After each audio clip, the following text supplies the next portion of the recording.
What's going on, FA Nation? Jon Impemba here with Adam Ronis, bringing you a preview of Friday's NBA DFS main slate. Adam, you were the man in the playbook today. We had a lot of sort of recent news breaking. Kevin Love ruled out, going to change some lineups up, but there's also injuries, big names that we are waiting for, most likely, Karl Anthony Towns, Andrew Wiggins. So it could make out to be a pretty interesting slate, given the value, because there are some really nice matchups and some players we're looking to pay up for tonight as well. Yeah, this is going to be an interesting night on sites with the late swap if we don't get some of this injury news, right, especially in Minnesota, Sacramento.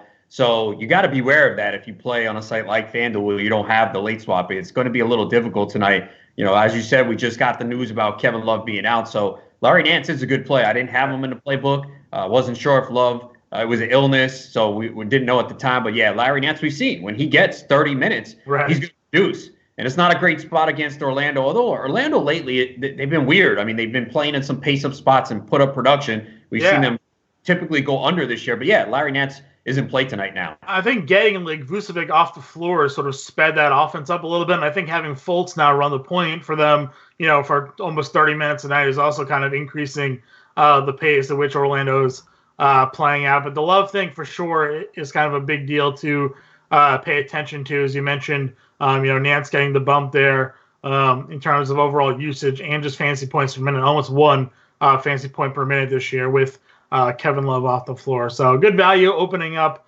there. He's $5,100 DraftKings, FanDuel, a little bit more pricey at $66, but again, we got a lot more plays to get to. So why don't we jump right into it at the point guard spot? A matchup that I'm really looking to get some exposure to is this Lakers-Portland game. You have Dame Lillard there. He's only $8,500 on DraftKings, which seems like an absolute steal. He went for 50 the other night against the Kings in a spot that we absolutely loved. How are you feeling about Dame? Is he your top point guard, or do you have another point guard over him tonight? No, I mean, I like him a lot. I've seen so far I'm not really spending up at point guard tonight. Obviously, there's a lot of studs on this slate that we'll get to. But like you said, the price on DraftKings at $8,500 is really good. Lillard, I was a little concerned. He wasn't really playing great or putting up big numbers. Obviously, Carmelo Anthony jacking up a lot of shots. Right. But the last game we saw, like you said, 51.5 DK points. And it's a good – they're only 4.5-point underdogs at home. I thought it would be a little bit more. We know Lillard's better at home. So if they can keep this game close, I think Lillard can get there. Yeah, I agree with you. I definitely – I have – again, I think a late-night hammer stack as well. We like to talk about that late-night game. 225 total. You mentioned the close spread. So a lot of points, a lot of guys that have high ceilings in that matchup. You said you're looking to spend down. What are some of the mid-tier and values you are looking at then? Yeah, I think Eric Bledsoe's interesting tonight. He's only 62 on DK. The Bucks have been blowing teams out. So if you look at the starters' minutes, they've been down. A lot of people look at game logs and be like, oh, Bledsoe's done nothing. But I expect this to be a competitive game tonight. I think the last time I saw the line was Bucks by 5, over-unders 233. So if he exceeds 30 minutes tonight, I think he's going to get there. It's 1.21 fantasy points per minute on DraftKings. I hit one of his props, his 4.5 assists. I took the over on that. Wow, that's low.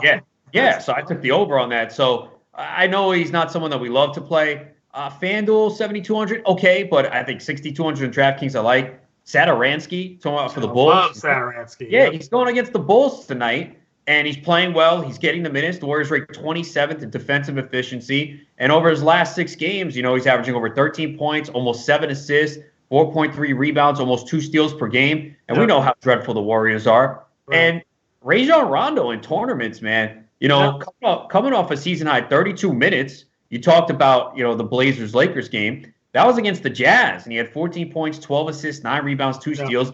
The game before that, he played 25 minutes.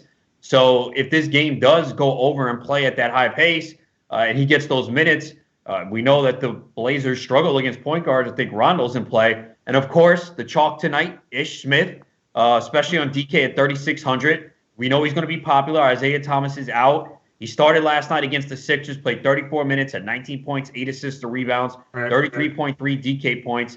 Look, it's in cash games, you just play him. I could see in tournaments, GPPs going in a different direction because he's going to be popular. And we know the Wizards are going to be popular tonight. They're shorthanded. They obviously had a big win last night against the Sixers. And look, I listed several of them in the playbook. Yeah. I am concerned about the blowout, though. So, like, don't go heavy. I don't want 4 Wizards in my lineup tonight. That could backfire. So, you know, 1 or 2. Obviously, Ish Smith opens up a lot of avenues to get those studs at 3,600 of DraftKings. So, cash games, yes.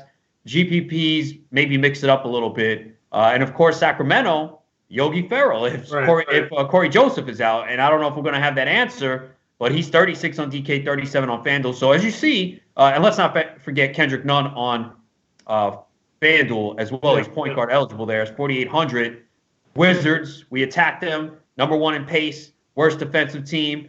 Nunn has struggled lately, but if there's any recipe to get going, it's against the Wizards. Right. I mean, at the very least, again, they're also very sort of depleted tonight as well. It's 2 teams that are lacking a lot of depth. So even while one team may blow out the other one, they may all just get 35 minutes anyways, just by default, because there's really nobody able sort of to back them up either. So I definitely like the Yogi Ferrell call as well. The last 2 games, he's put up over 20 fantasy points anyways, backing up Joseph.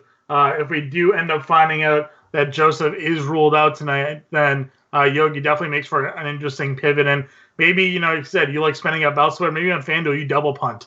You go, Ish and Yogi, and that opens up a whole boatload for you to spend up at some of these other positions. If we go over to shooting guard, I know we just talked about, this Miami and Wizards game where there's a lot of players in it that we like. But the shooting guard is the 2 featured players on those 2 teams, in Butler and Beal. Beal takes all the shots. Butler coming off a triple-double a couple nights ago, 50 and 60 fantasy point production out of him. 8,600 for Beal, only 8,100 for Butler over on DraftKings. So I don't think it's too tough a decision to put Butler in your lineup, even if you do think this game may blow out. For me, I think there's going to be a lot of ownership going there. Yeah, it will. And you know what? It doesn't matter. If you believe in him, you play him. Obviously, he's played great. Goran Dragic's going to be out again. And he's coming off 2 of his better games, a triple-double against the Raptors, 37 against the Celtics. And as we alluded to, Wizards play at a very fast pace. They're terrible defensively. And Butler's been excellent this year. And at that price, 8,100. And even if it does blow out, he can get there in 28 to 30 minutes. So, yeah, at 8,100 on DraftKings, I think you just kind of lock him in your lineup. I think he's one of the guys that you start your build with tonight. Yeah. And that's why his picture's on the playbook. Yeah, right, exactly. A good pivot for him is Devontae Graham. I know we've been riding Graham a lot this year. A couple $100 more expensive on DraftKings, but cheaper over on FanDuel. And he's another one that I think he just had like a triple-double himself the other day or close to it. Graham, really breaking out this year. And as you said, we think a lot of ownership is going to be on Beal and Butler. Probably less ownership coming back than on Graham, but a guy that has flash similar upside, and he gets to the Nets, which is a guard matchup that we've attacked all year long. Yeah, he's expensive too. His price has gone up to 83 on DK, which is why I think a lot of people will stay away. So if you play several tournament lineups, maybe you throw him in one. It's going to be tough for him to duplicate he won't duplicate what he did last game with 10 3-pointers. Right. But the usage rate has been there. We know Brooklyn doesn't play much defense. So, not one of the there's a lot of good shooting guards tonight. So there is a lot of good shooting guards. Yeah, he's lower on the list. Okay. 2 guys playing up against one another. You have DeRozan and Hield. I do have Hield in my lineup tonight. Like 3 or 4 straight games of over 40 fantasy points. Hoping, in that case that Bogdan is ruled out. Not that he takes a ton away from Hield. Hield still has success with Bogdan there, but just more shots are going to go his way now. You have 4 or 5 straight games of over 20 shot attempts for Hield. How do you feel about either or DeRozan or Hield tonight? Yeah, I'm lower on DeRozan now. When I wrote this up, I thought Aldridge might be up. I put in there that Aldridge is playing. So, there's not a huge ceiling. Maybe cash, but he's kind of boring. Love Buddy Hield tournaments, man. I mean, Buddy Hield the last 3 games, 40, 39, 40 minutes, man. He's playing very well. At least 41.3 DK points in each of those. Last 5 games, he's averaging 20 points, 26.6 points, 6 rebounds, 4 assists. Spurs are terrible defensively. Obviously anyone who follows us every day knows. But in the past, they had this reputation as being a good defensive team. They're not anymore. They're a mess. So Buddy Hield's in a really good spot tonight. So excellent tournament play. Yeah, love Buddy Hield myself. I've been toying with the idea of playing Chris Middleton because of the matchup here in terms of, you got a high game total, you have a close point spread. I am terrified of the notion that he's probably going to see George or Kawhi. Like, I feel like one of them grabs Giannis. The other one's going to grab Middleton. Does that defense take you away from Milton? I know he's in your playbook. He's very cheap, and the production has been there. But does the possible one-on-one defensive matchup that he gets take you off him at all? It does worry me a little bit, but again, the price is cheap, and he played 25 minutes in his last game, the most he's played from his return. But I think they're going to need him here. Obviously, I do expect this to be a very close game. I do expect it to be high scoring. So if he's going to get 30-plus minutes, which I think he can find a way to get there. So I do consider him as a play tonight. But, as you alluded to, shooting guard is kind of loaded tonight, man. So there's a lot of different directions you can go. Yeah, no, I definitely agree with you. Let's go over to small forward because I think this is where the decisions are really made tonight as who to pay up for. You have Giannis at 11-3 and 12-3 between DraftKings and FanDuel. But then you have LeBron James in a really, really good matchup here against Portland. In Portland, we always like to attack this position with them. How are you deciding on who to pay up for? I prefer Giannis, man. I know it's the Clippers, but still, he has not been playing big minutes because they've had these blowouts. He hasn't played more than 28 minutes in the last 3 games. The last time he played huge minutes, 38 against the Jazz, he had 83.5 DK points. So, yes, Kawhi, Paul George, I don't think it matters right now. And he's going to play 36 to 40 minutes tonight. I mean, his price was 12-4 on DK on November 27th. Now it's 11-3? Come on, man. Yeah, and all the value that's opening up, you can make a lineup with him pretty comfortably. Yeah, he's the guy I want to spend up for tonight. Yeah, LeBron, is cheaper, but LeBron, he hasn't shown the ceiling that Giannis can give us. And Giannis does so much. The usage rate is so high, 36.6% usage rate. And again, we haven't seen them have many competitive games, 13-game winning streak. Yeah, I'm rolling on Giannis tonight. Yeah, I definitely like Giannis a lot as well, always for obvious reasons.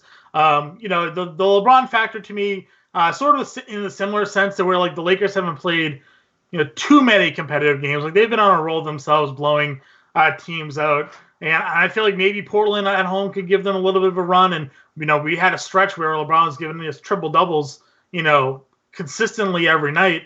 And flashing 60-plus fantasy point upside. But you're right. I don't know if he necessarily has the 80 fantasy point upside anymore. And that's definitely in Giannis's bag. So I like that a lot. You mentioned PG. I think $7,800 is crime over on DraftKings in this matchup for sure as well. So I think that's a really great spot for him. And then you have some value here. You have Culver if Wiggins is out. I agree with you. I think that's a really good spot for him. Taurean Prince is a guy that I literally never get right. When I play him, he doesn't do anything. When I don't play him, he goes for 40. Played Joe Harris the other night. That didn't work out for me. It's a Prince day. How much are you in on Prince tonight? Very little. The problem was, if you look at small forward on FanDuel, there's not much there tonight. So I kind of had to get someone in there to consider. But I think you're paying up tonight, man. You're getting Giannis in, LeBron, George. We'll wait on to see on the Minnesota value. But obviously on other sites, there's a lot of flexibility. But FanDuel small forward, there's not a lot there tonight. Yeah, that's constantly the struggle that we have with FanDuel, which is also sometimes why I like FanDuel a little bit. The position flexibility in DraftKings, I think, gives people too many options. Where on FanDuel, you're sort of in the restraints of the positions, and I think you can make sort of a fairer lineup over there sometimes. Because you can't play 6 shooting guards on FanDuel like you can tonight, because everybody is point guard, shooting guard, small forward eligible over there. So I agree with you. I do have Anthony Davis in my lineup tonight. He is your top power forward listed. Gets that Carmelo Anthony defense, which we love to attack, and we're glad it's back. This is the first time I've played Anthony Davis this year. Crossing my fingers that he doesn't head to the locker room. So hopefully, knock on wood, don't jinx myself on that one. You didn't even play him against the Pelicans? No, I didn't. I did not have any revenge narrative AD that night. This is the first time I would have rostered him. So all right, if it goes to the locker room, I'm blaming you, man. Yeah, blame me. That's fine. I do tend to jinx some players. I'm infamous for playing Donovan Mitchell and ruining everybody's night when he doesn't play well. So hopefully I don't bring the AD jinx here. But I mean, hard not to want one to get exposure to that late night game, and then 2, this spot here for him, very tempting. Yeah, for sure. I mean, he's been on the injury report with this shoulder issue, but it really hasn't hampered him much. He's been playing, and I just don't see anyone on the team for Portland that could stop them tonight. So we know it's the Lakers. It's LeBron and Anthony Davis. Those are pretty much the only two guys that we're looking at to play. They have such high usage rates. So, yeah, Davis, especially 9,600. Anytime he's under 10K on DK, you got to take a look at him, especially if the matchup is right. Yeah, I got him. And just to be sure, I do have a failsafe. I have him listed as my forward, just in case he does get knocked out. I can at least maybe maneuver a little bit there, get Kuzma, maybe pivot to LeBron somewhere, just in case that ends up happening. But, yeah, it's just such a great spot for him. What else? You have Leonard there. Sabonis we love all the time as a nice cash game play. You have Bam, who's a power forward on FanDuel, but a center only on DraftKings. Talk about sort of that next tier of forwards that you have. Yeah, Kawhi Leonard obviously cheap on DK. He hasn't been playing big minutes, but again, a lot of it has been due to blowouts. So I think they're going to need mid-30s minutes from him tonight. So he's in play. Sabonis very safe for cash. I don't think you have to go there tonight, but 7,800 on DK. 6 of the last 7 games double. So he's safe. Adebayo, I did see a note last game that he was dealing with some foot pain. I haven't seen anything else since then, so I'm assuming he's good to go. He has been struggling a little bit lately, but as we said, the cure for that is the Wizards' lack of defense. Right. So 7,500 tonight on DK. This should be a bounce-back game for him. Jared Allen's power forward on FanDuel, center on DraftKings. Yeah. In tournaments, take a shot. Look, I think people are going to shy away. They see the 7,200 price tag on DK, 73 on FanDuel. Be like, I was no. stunned to see that number on him today, Right. So that's why I think people are going to stay away. And yes, DeAndre Jordan's still in the mix, but they're playing Charlotte. They're not a good defensive team. And we've seen Allen has that ceiling for GPPs. I mean, I know it was Atlanta. They're not good. 29 minutes. He had 50.3 DK points. So Charlotte's worse. That's why I think he's going to be a tournament play, because I don't think people and looking at our ownership numbers so far, very low. Yeah. So if you can get him and he can hit the 50 again, I mean, that puts you in a good spot. Yep, definitely. We talked about it just before we jumped on air, but Davis Bertans last night, when it came off the bench, hit his first 7 shots, 6 threes. We're not obviously expecting that type of production again, but for him and Hachimura, given the fact that they are lacking depth, both of those guys making lineups for you tonight, or are they just more pivot options for you? Yeah, they're kind of pivot options. I mean, you're building your lineup, and maybe you have the amount of cash left, and they're there. You got to consider them. They're going to play big minutes. Again, I think Miami wins this game. It's 9.5. Mm-hmm. I'm taking Miami. They've just been great at home, and against inferior opponents, they blow them out. It doesn't mean that these guys can't reach value, because a lot of them are going to play probably anywhere between 32, 38 minutes. They're just shorthanded right now. Hachimura has been really good. I mean, look at his minutes the last 3 games, 43, 39, 38. Yep. In Bertans, 37 and 40. Now, he's got to continue his sizzling shooting, which, 16 for 32 the last 2 games, including 11 threes. So that might be difficult. But again, I think you can consider him not a core play, but yeah, you can sprinkle him into some lineups. I just don't want like 4 or 5 Wizards in one lineup. I think you're going to get in trouble if you do that. Okay, yeah, that's definitely. I think you're right. I think that in general is always going to be too many players for a stack. Anyhow, I do want to circle back one thing, just because actually James Grande pointed this out in a chat that we had earlier. Because we're on power forward, we know Kevin Love's out. We've already talked about Larry Nance, but Jordan Clarkson actually has had a big usage bump with Kevin Love off the floor this year. It's 27% usage. He's actually the second highest on the team behind Colin Sexton, but the highest fantasy point per minutes on the team without Love on the floor, 1.04. And with Love off the floor the last couple of games where he's been injured, Clarkson's actually played over 20 minutes in each of those games. So $3,900 on DraftKings. So if you're looking maybe for a value shooting guard tonight that has some offensive upside, possibly Cleveland needing that offensive upside with Love out, just a dart throw. Again, James just pointing that out to us now. So I wanted to at least, give it to the people watching the chat as well. So any interest in Clarkson at 3,900? Yeah, I think so. I was kind of looking at that earlier. I was about to say I thought he was 39 because I remember seeing that number. So, yeah, I think you can consider him, and those were great numbers that were revealed right there. Yep, sure. Center, you have Towns. We're waiting on the questionable news there. He gets OKC. Not a bad spot for him. I mean, I've actually been riding Steven Adams pretty hard lately in GBPs just as a spend down spot. He's been very solid. Adams is a physical center. He's been blocking shots a lot lately. If Towns isn't 100%, do you fade him a little bit, just knowing he's going to be banging bodies up against tonight? Yeah, it's really, if Wiggins is out, like him a lot more, because I think obviously we'll see a higher usage rate. So that game is at 8 p.m. Eastern, so we might not get the news for FanDuel lock, but obviously on Yahoo DraftKings we can pivot a little bit. So yeah, I don't see him making too many of my lineups tonight as of right now, but again, that can change. Yeah, for sure. With Wiggins off the floor this year, he has a 29.5% usage rate, but a whopping 1.58 fantasy points per minute. That's pretty big deal. To have if Wiggins is ruled out there. Other centers you have Drummond, who's had a ton of success against the Pacers this year. He had some of his 2020 games this year against them. We know the blocking upside with Whiteside. He had 10 blocks the other day. And then you have Montrezl Harrell, who I have put in the lineup of mine tonight, going up against Brook Lopez. How are you ranking those three? Yeah, for tournaments, I like Harrell a lot. Again, I think there's going to be a high-scoring game.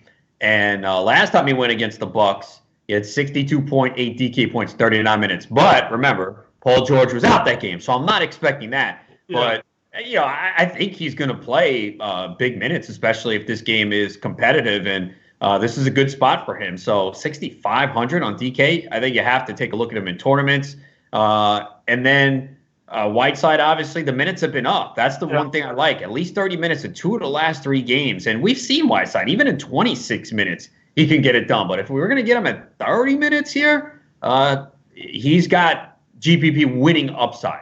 Yeah, like I said, 10 blocks the other day is something that, we always talk about. He's at 10 block upside, and then he finally flashed it again. Didn't get us that triple-double with blocks like he had with Miami a couple years ago. But you're right. We always want these guys, Whiteside, Valanciunas, all these centers that we've so accustomed to seeing them have success in like 25 minutes, play over 30, and like I said, almost 60 fantasy points against the Kings the other night. So definitely a really good spot for him. And then you have Mo Wagner listed as the last center in your playbook. Jan Mahinmi's been ruled out tonight.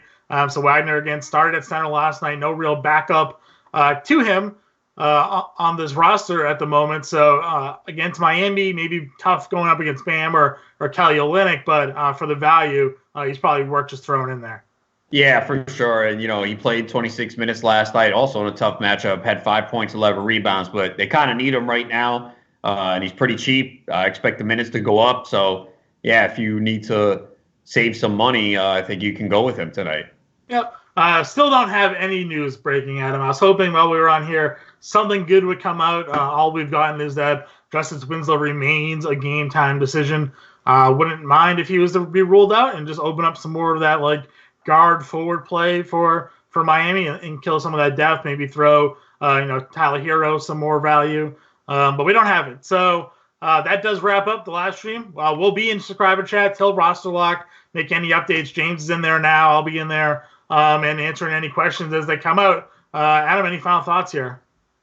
Just kind of waiting for this news, though. Should be a fun slate. Looking forward to the Clippers-Bucks game, and I'm really pissed off that game's not on national television. Yeah, that's pretty odd, isn't it? One of the marquee matches you figured you'd get it there. But you can always stream it, Adam. It's always there available if you want to go ahead and find it somewhere to watch. But that wraps up the live stream, everybody. Good luck. And, again, we'll be in subscriber chat updating all the news as it breaks as we hit roster lock.